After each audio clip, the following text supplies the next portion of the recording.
네, 안녕하십니까. 한국발명진흥 사업화지원팀의 민욱재입니다. 제가 오늘 발표할 주제는 국유특허권 실시료 산정 기준 개선에 관한 것입니다.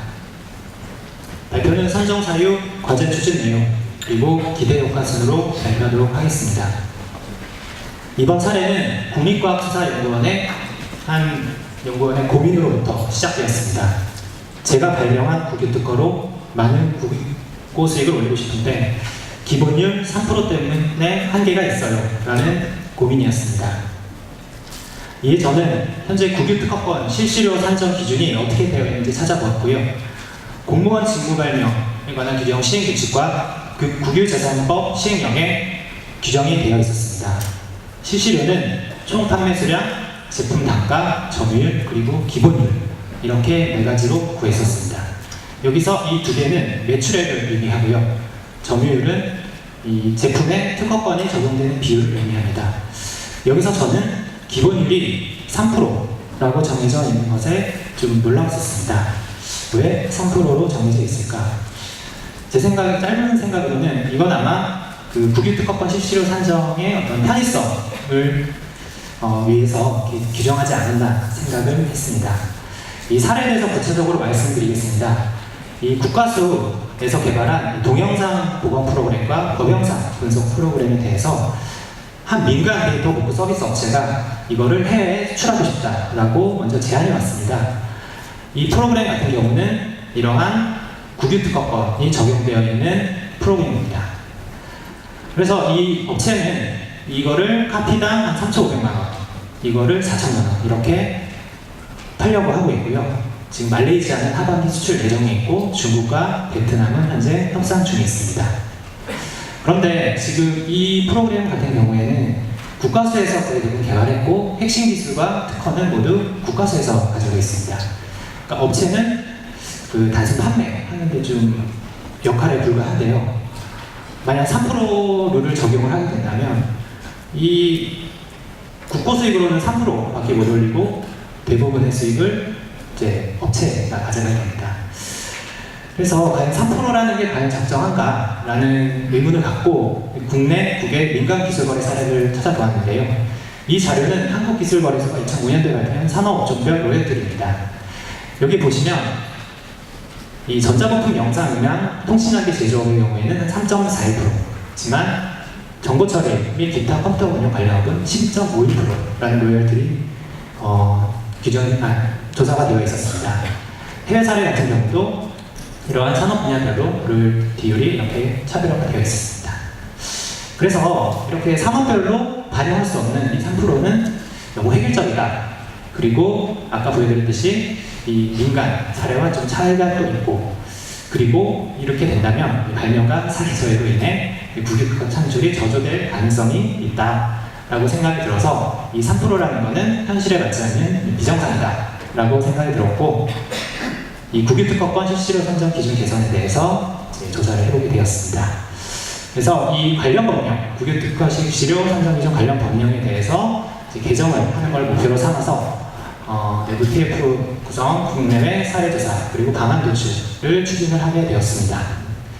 첫 번째로 먼저 3%를 단순히 삭제하면 어떨까라고 생각을 해봤습니다.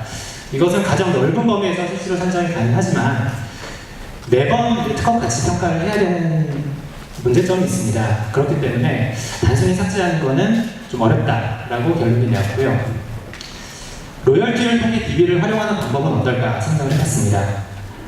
이거는 산업별 특성을 반영하면서 용이하게 실시료를 선정이 가능하기 때문에 좋은 DB만 있으면 사실 되게 좋은 방안입니다.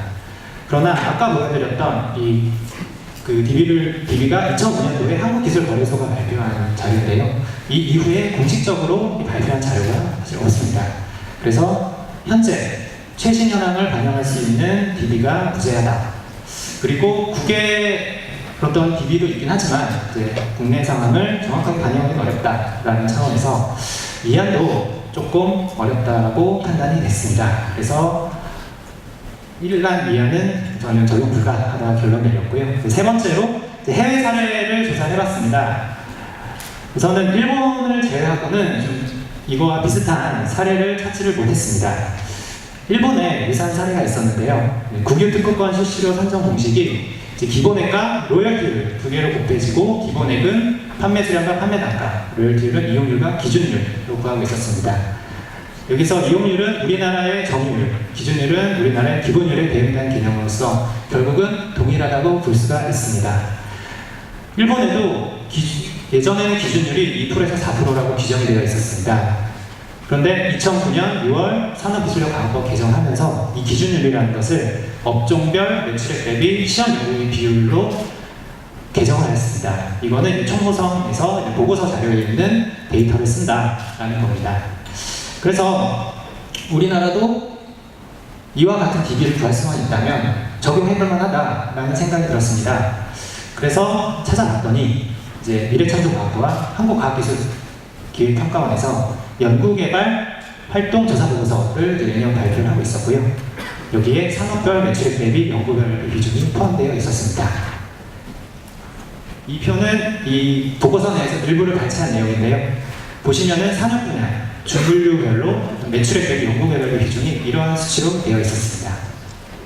본 사례 같은 경우는 소프트웨어 개발 공급업 매장 때문에 9.39%까지 적용을 할 수가 있습니다. 그래서 이러한 검토 결과를 토대로 해서 이러한 규정을 이제 고치자라는 개정안을 제시를 하게 되었고요. 그래서 비정상인 기본율 3%를 산업별 매출액 대비 연구개발 비율로 개정하자라고 제시를 하게 되었습니다. 이렇게 개정하게 된다면 공무원 직무별 공격 고치를 기대할 수가 있습니다. 지금 현재 국유특허권 처분 시의 발명자는 처분 수익금의 50%를 받을 수가 있는데 3%보다 높은 수익을 올린다면 발명자 보상도 함께 증가해서 공무원의 직무 발명 의욕도 높일 수 있을 거라고 생각이 됩니다. 현재 기준으로 13년으로 현재 3,659건의 국유특허권이 등록이 되어 있고요. 이는 지금 계속 매년 20% 정도 증가하고 있습니다. 그리고 두 번째로는 지식재산 거래 활성화에 기여할 수 있을 것으로 예상됩니다. 이러한 산정 방식이 민간 거래 시장에서도 활용이 된다면 실시료 산정이 용이해져서 거래 활성화에도 기여할 수 있을 것으로 예상됩니다. 끝으로 지식재산 거래 활성화는 곧 창조경제 활성화로 이어질 수 있을 것으로 기대하고 있습니다. 이상으로 발표를 마치겠습니다. 감사합니다.